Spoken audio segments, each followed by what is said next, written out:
Bienvenidos to Straightforward or Not. The only podcast out there that gives you straightforward answers. Or not. Or not. We're still trying to figure out over here. You know, egg prices are up, everything. So, who knows? We will see. And today's topic, what are we going to be talking about? But before we get there, that's important. Yes. This is the most important part. Yes. Please share, comment, subscribe on every single video that we have. YouTube, Instagram, TikTok, Spotify, Apple Music. We are only as good and we're only going to reach as many people as you make it out to be. Correct. We rely on you. Share it. We only have a few subscribers. Most of our people that are watching these videos are not subscribed, have not liked, have not commented, have not shared. We know the ones that have. Oh, it's completely rude. Rude. And how much does it cost? Free. Free. You have no excuse. You know what's free today? What? Nothing. Exactly. This is free. You're listening to for free. You can share for free. No excuse. There you go. Okay. Now, what are we talking about? We're going to be talking about Mr. Yeifry, part number 2. Part number 2. So where did we stay last time? What do you recall? What was the last thing you remember? Last time we left with the best cliffhanger in the world. We talked about the early part, your first boyfriend, but then we went into not my life, my first boyfriend. I say we started with my first life. You got a boyfriend. We ended with the boyfriend, but in that amazing cliffhanger about everything else that comes after, how it affected you, and I'll let you take it from here. Yeah. Okay. So the last time that we spoke, we were in my early 20s. Yes. That's where we were. So at that time, I was figuring life out. Yes.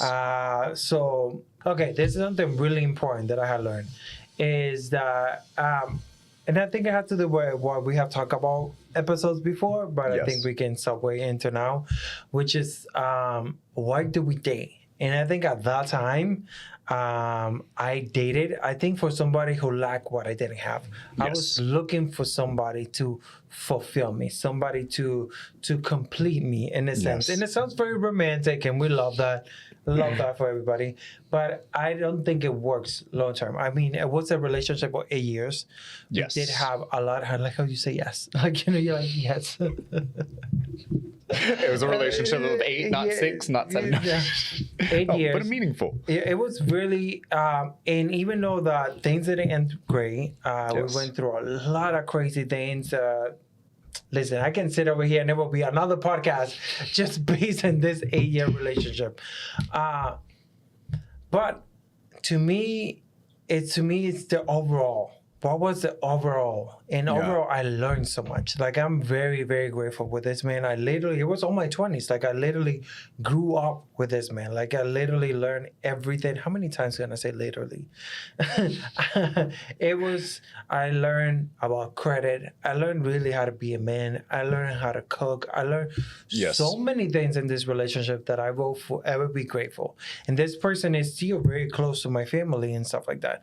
But this is when you learn. So this is something that I have learned now that some people are meant to be a lesson. Not everybody is supposed to be a lifetime. 100%. And that is one of the things that I have learned, that sometimes we have had great times with people, friendships, family, and they're just supposed to be even a little small part of your life or just a lesson.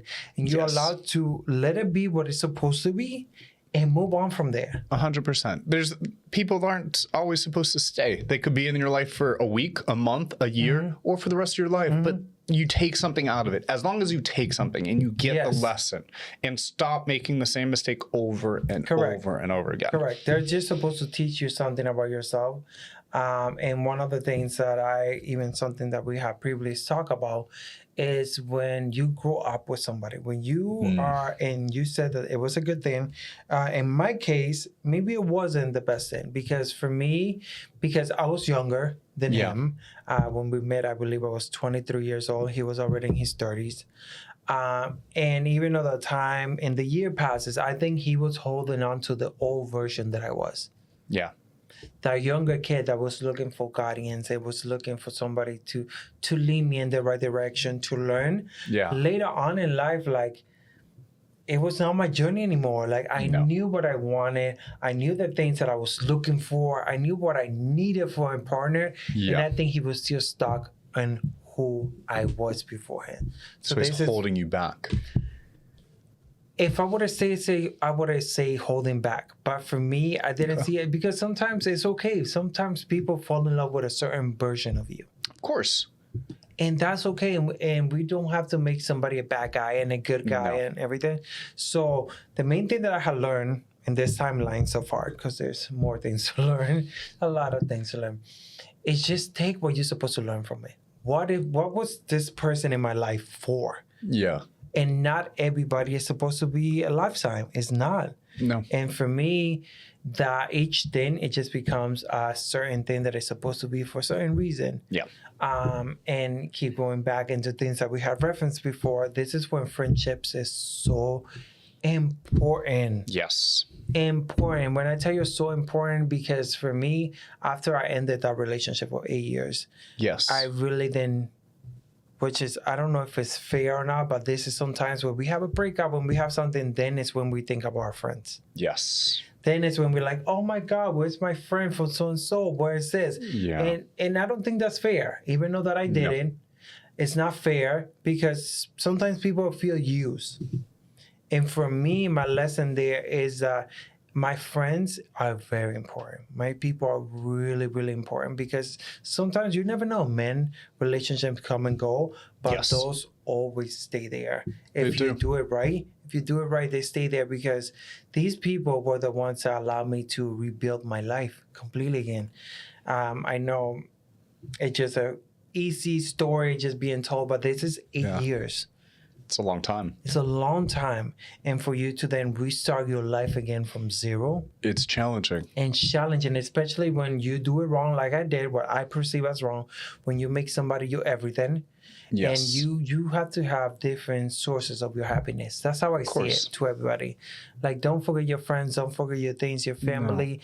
Each thing is important. Yeah. You can be here and say like, hey friend, I'll see you next week because I have this, but always get back to it. Of course. Always get back to it because other people that are going to be there for you. If you do it right, they will be there before, and after, and all in the between. Of course. And for me, like these people, like allow me to rebuild my life again. And that's huge because you have to restart. You're going to restart in relationships. You're going to restart in life over and over again. And you need the people around you to elevate you to that. And you're fortunate to have those people because some people don't. And they have to do it single-handedly. Yeah. And a lot of friendships, I also had to start. New friendships came around too as well. But this is the great a chunk of my friends came after that breakup because I also learned what it was, how I wanted to treat new friendships. How I wanted to treat people, how I wanted to be treated. I did make a lot of mistakes still. Hey, part of life, and that's acceptable. A lot of mistakes because sometimes I never want to be the person that is like, how can I put it? I don't like to be a victim of my past. Yes. Never. I always want to be like, I'm better and stuff like that. But sometimes things from the past is sometimes it's all that you know. Yes. So you take that and you do apply it later on in life. 100%. And I think that's something that I try not to do. Yes. To make sure that I learn from my mistakes and to do that. And those things come back to bite me in the booty later on. Hey, but you have to learn at some point. You have to, it's trial and error. That's what life is. So to give you a perspective on it, because it's going to be relevant later on, is the fact that I was so used to in my relationships, in my family, in my friendships, for me to always be there. Me to be there for everybody, me be available for everybody, be the friend that shows up to your birthday parties, to your thing, X, Y, and Z, and I never needed anything from anybody. 100%. And I was comfortable on that. To tell you that in that moment, and that's why I perceive it as my fault, because I was okay with it. Like I did that. I was okay with always being the one being there. Yeah. But then, and this is, if sometimes people want to be like bad guy, good guy, but if we have a friendship and I had you used to the idea of me always being there for you, sometimes the time that I need you, sometimes you will not even know what to do. 100%. Because it's not the dynamic. It's not the dynamic. It's not the dynamic that we have anymore. And you need the two-way street for it to function and survive. So one of the things that I learned besides that is to always live your seasons. That's what I tell everybody. I need to see you in the summer, winter, fall time, because you can be in a friendship, in a relationship with somebody.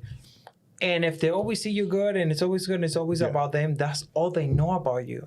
Yes. And sometimes you need to be able to see, because I can tell you like, Gordon, this is how I am when I'm mad. Yeah. But I'm currently not mad.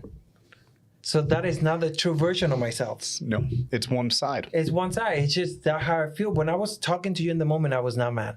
So how can I tell? So for me, friendships and relationships mean the most when I have argued with you, when we have disagree, when all of those things like that showed me really how you would treat me, because I have lived up with you. Yes. So back into my timeline. Back to the timeline. So that relationship ended. That was actually during COVID.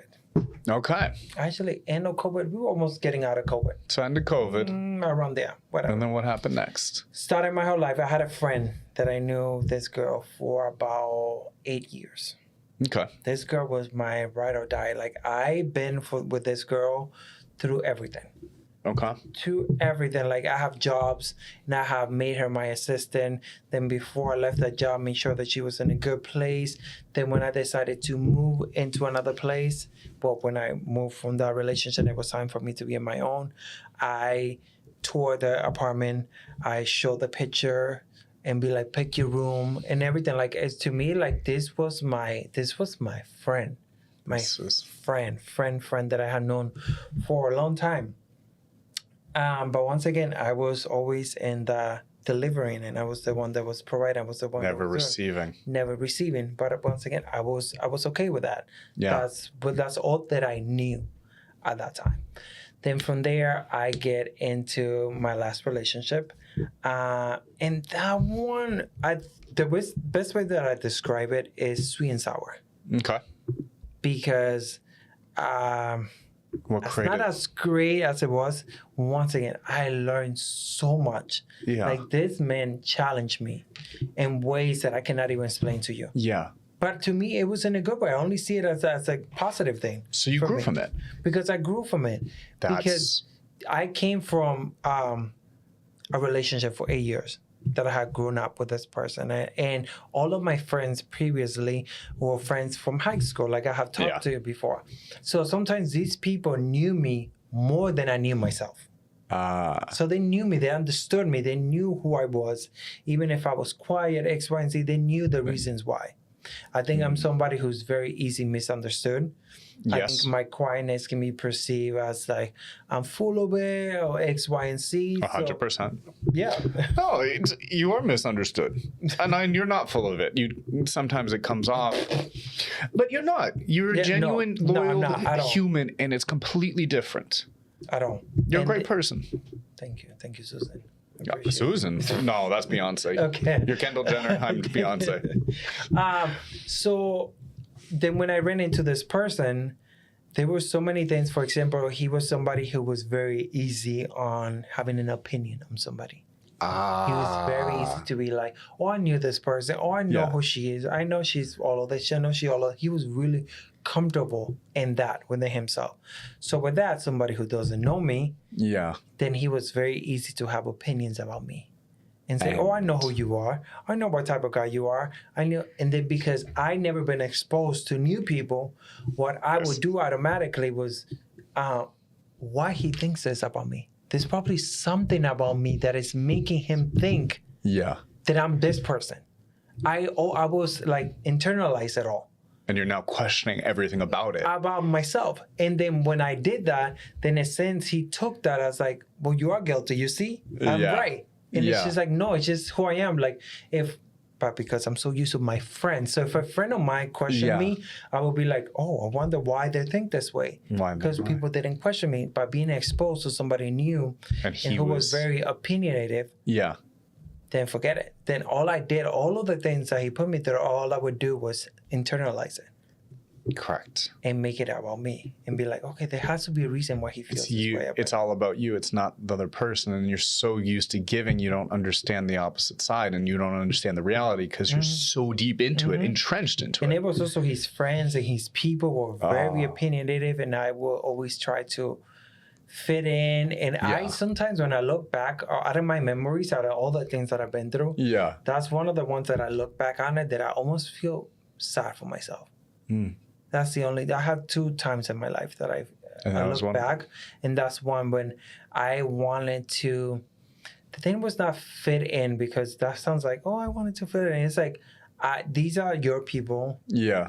I'm hanging around them. I want a future with you. So I want them to understand me. I want them to see me. I want them to see that I care about you, that I want something real with you. So in a sense, you almost want the approval of them. And knowing that by me doing that, I was actually like, I won't say made fun of, but in a sense of like what's wrong with him? What's wrong? What's wrong with him? Like, look at, like I will degrade myself, trying to fit in, trying to, like, you know, like not bring attention to myself and just be cool and stuff like that. That to me, that person to me is like almost sad. And I did something that I never done. At that time, I was already, what was I, 31? I never been a drinker in my life ever or anything like that. I never even understood where people like drink for like to drown their sorrows and their pain and stuff like that. Like I never been, or even just to be happy. I never been the person to be like, oh, I'm happy and I'm drinking. For me, like me and my friends have hung around and I'll be sober. Or some of them be sober. Like I never needed that. So there was a trip to Puerto Rico. And funny how you say +1. So in that trip, or any trip, anything that they did here, they would say no +1s are allowed. So that meant that it was only them, and there was no like boyfriends or anything allowed to come. So that was my name. If it was +1s, then I was allowed to come. If not, there was no +1s allowed. So you were the side piece, and that was the main not group. The side piece. I said +1. That's how they refer. If it was a friend group, it was them. If we were allowed other people, it was +1s. Okay. Then from there, so the whole point of Puerto Rico, to try to make it fast, it was the point that I never in my life have drank to escape. Ever. I had never done that. I never, ever, even currently, I'm not a drinker at all. So for me, it was like I was stuck in a small island. So it was an island off of Puerto Rico. And I couldn't say, I can tell that nobody wanted me there. Nobody wanted me there. And I felt like if I try to fit in, I will like look like forcing myself into the group. But if I try to isolate myself, then I will bring more attention to myself. So to me, that was the only time in my life that I'm like, I do not know what to do. I don't know if I go over here, I'm wrong. If I'm over there, I'm wrong. So to me, it was like, I guess like I would drink so I can forget like where I'm at and what I have to like, so I can distract myself from not being here. After I ended up drunk, I don't hold my liquor well, so I was throwing up. So I just brought more attention to myself, it was an awful, one of the worst experiences of my life. But with that being said, let's focus on the positive. Then from there on, I got 2 wonderful kids out of that situation that are the most important thing to me. Like everything that I went through before and stuff like that, I can forget about it. I don't even care. I even care for him more now because of them, because they are a reflection of him. So I feel like I cannot talk bad about him in a sense of like directly to him as a person. Because all I think automatically when I think of him is how much of a great father he is. And that's huge. And I admire him and the person that he is for those boys, or the father that he is to those boys, that to me, it makes me forget everything, because and that was what I mean. Some people are supposed to be a lesson and some people are supposed to be a lifetime, but the lesson was for me to grow from there, be a much better human being from it, know my worth, and also he was not supposed to be my person. He was supposed to bring those kids into my life. And that was all that he was supposed to. He has his place and you're happy with them. But now, what about that big event? Okay, so after that, in that sense, when I was like growing and all of my developing and stuff like that, so people get a little bit of perspective on it, and I try to make it fast. I was having headaches. That was the main thing that was happening for me. I was, okay, I have headache. I don't know what's happening. Have headaches. Yes. I went to the hospital. I remember I was in the emergency room in Boston for like all night. They did a CAT scan, and they saw that I had 2 aneurysms in my brain. So aneurysm is like you have the vein, and when you have a little bump on it, so like a tire, when you overfill it, it does a bump there. So that's where my headaches were coming from. So I remember they gave me medicine. They tell me to come back a week later. I went in, and it was a panel like this. I was sitting right there, and there was like 6 doctors. They were right there. I'm like, oh, okay, shit. What's going on? And then they tell me it's like what I had in my brain. They tell me, okay, like, we're gonna do radiation for it to try to shrink it. The one, so they say one is like, it's not so bad. We can deal with that later on. Yeah. This one is the worst one. Let's do radiation on it to shrink on it. Yes. Then from there on, so I got radiation for it. From there, then like a week later, literally like 2 weeks later, I went to the gym. I was at the gym, and I had headache. It was just like, damn, my head hurts. Like, what's going on? I'm like, let me go home. I went, got into my car. Yep. And then everything else, don't fully recall everything. So for what people have told me, and then the GPS and stuff like that, I got in the car. I Googled to get myself to a hospital. I don't recall any of this. I saw probably myself getting worse. So I pulled back into the parking lot. And then in the parking lot, I remember coming into when I was in the parking lot, and I remember just a warm feeling, like a bucket of warm water fell on your head. And then it went from here, and then I couldn't hear. I don't know what you call it. I don't know what you call it. If it's my brain playing tricks, I don't know what it was. But when I looked to my side, there was a guy next to me. I don't know if I told you, there was a guy next to me. And the guy was telling me, I couldn't hear. Like, I couldn't hear anything. It was like everything was muffled, and my head was warm. And all he told me was like, it's okay. You're okay. You're okay. You're fine. I still recall him being next to me and saying like, it's okay. It's fine. Wow. And then I pass out. But when you're not meant to die, you're not meant to die. So instead of me staying inside of the car, I don't recall doing this. I got out of the car, and I fell outside of the car. So I didn't stay inside of the car. And that probably saved you. Correct. There's so many things that saved me. I fell outside of the car. This was like midnight or something like that. I was always go to the gym like really, really late.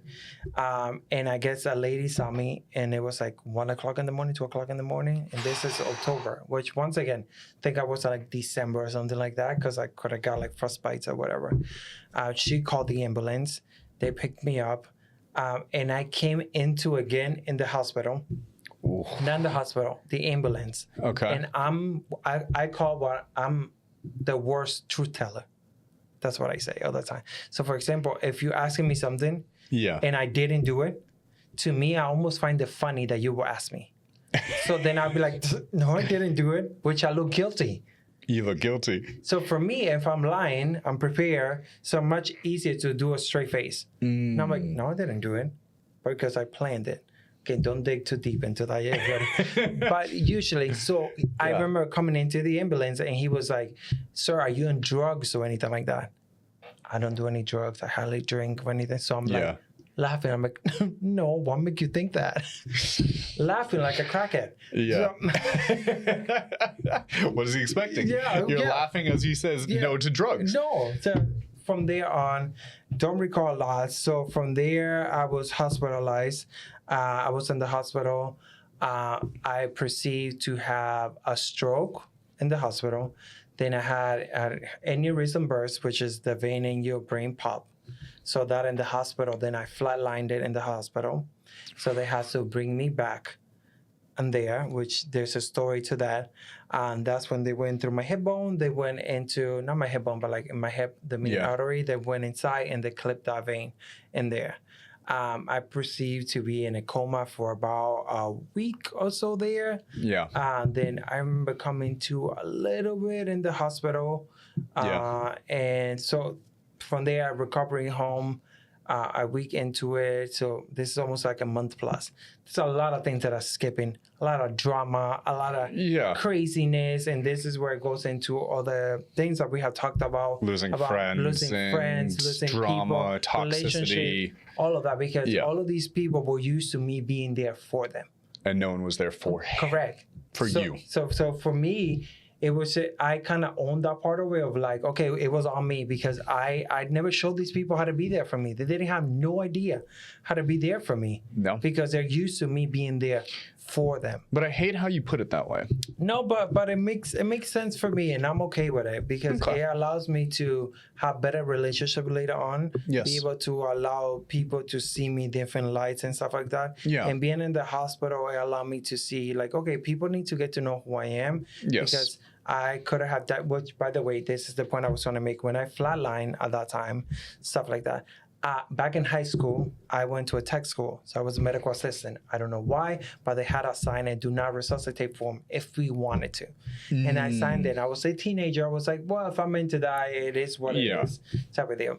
So fast forward later on, when I was in the hospital and I flatlined, they resuscitate me. But then after they found that do not resuscitate form. So you got really lucky. So they find out afterwards. You have every reason to be dead right now, and you're not. Every single reason to it. They didn't want you dead. And no, he said not today. The universe said not today. Whatever you believe in. Whatever you believe. Not today. Not today. And it was just like, it was crazy. And they were apologizing to my family to make sure that we didn't sue or anything like that. It was just like, they're like, literally, we found it after we resuscitated him. Which is amazing. Which is just like crazy. That could have been my time.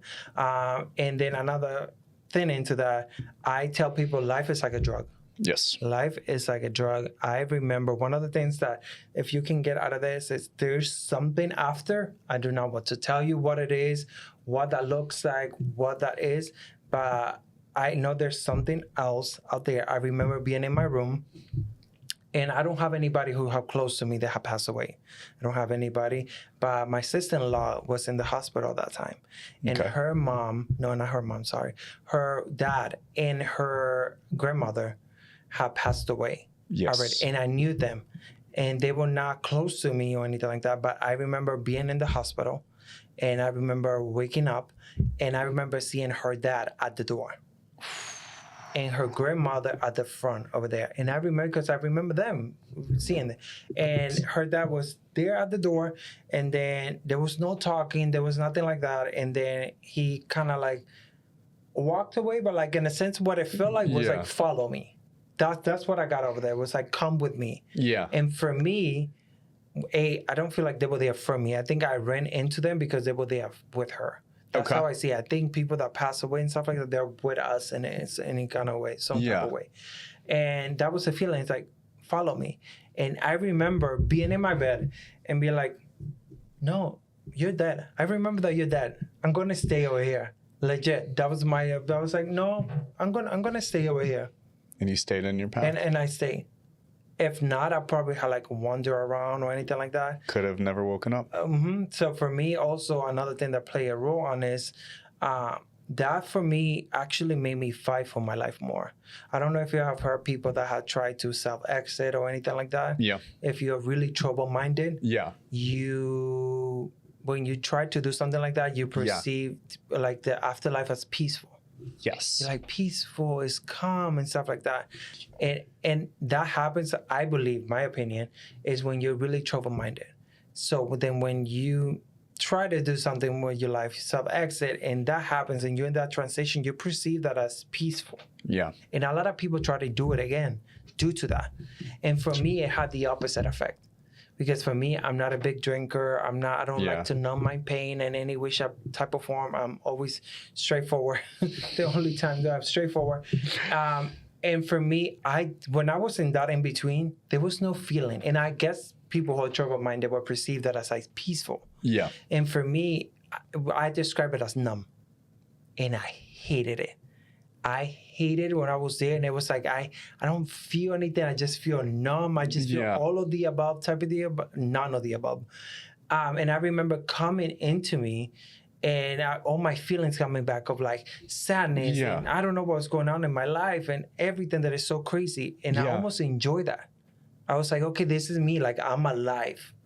But I can see how people, correct. And now I was scared. Remember the doctor telling me about like, hey, this happened. We resuscitate you. Sorry. Yeah. And I was like, okay, make sure you take that away now. Like, we're here. Get rid of it, because I don't want to be fighting for my life, and then something happened and you guys just let me go. That's crazy. So that period of time was ridiculous. It's insane. Ridiculous in so many ways. From there on, I left the hospital. I needed to learn how to walk, how to do everything again, I couldn't hear for 1 ear, my arm. I lost my relationship at that time. My roommate at that time left. Friendships left, and so many, everything got destroyed. But however, so we can end it in a positive note. There were so many friends out there who stepped up, family members. Don't look at me like I stepped up. I only knew you 6 months ago. 8 months ago. Yeah, you were not even there. Friends that were there, like, for example, like we had talked before, Danny, who stepped up and was there for me, G, my sister, my mom, so many people that gather behind me that allow me to give me a chance in life and be able to fight for my life again, and to be able to keep going, and everything is a learning lesson. And all of that have made me such a strong human being. Yeah. And for me, like, if that needed to happen to teach me a lesson about life, then let it be. Let it be that it's going to be. That was my lesson. That doesn't define who I am. That just shows me where I want to go in life, what I want to do, things I'm not tolerating anymore. Yes. And that, guess what? That have got me a lot of rejections. When you're strong-minded and you understand what you want and what you don't want, people don't like that. 100%. Especially if they have a preconceived notion of you, because they think of like, oh, you think you're the shit because if you're the other shoe, because if you're cute for this and that. No, I think I'm the shit, the shoes, because of all the things that I've been through. For all the things that I'm not going to be here, fight for my life in every single way, shape, or form, for me to let some little Sarabangan to come over here and try to destroy it. Like, absolutely not. You built this thing up. Absolutely not. I built this up. And this is maybe something, just once again, so we can wrap it up, talking to you. I always wanted, in a sense, like, I didn't want to die or leave over here while being able to tell some kind of portion of my story, some kind of thing of who I am, because a lot of people think they know who I am. But being here recording this is what I always wanted it. So it can be out there, so we never know what happens tomorrow.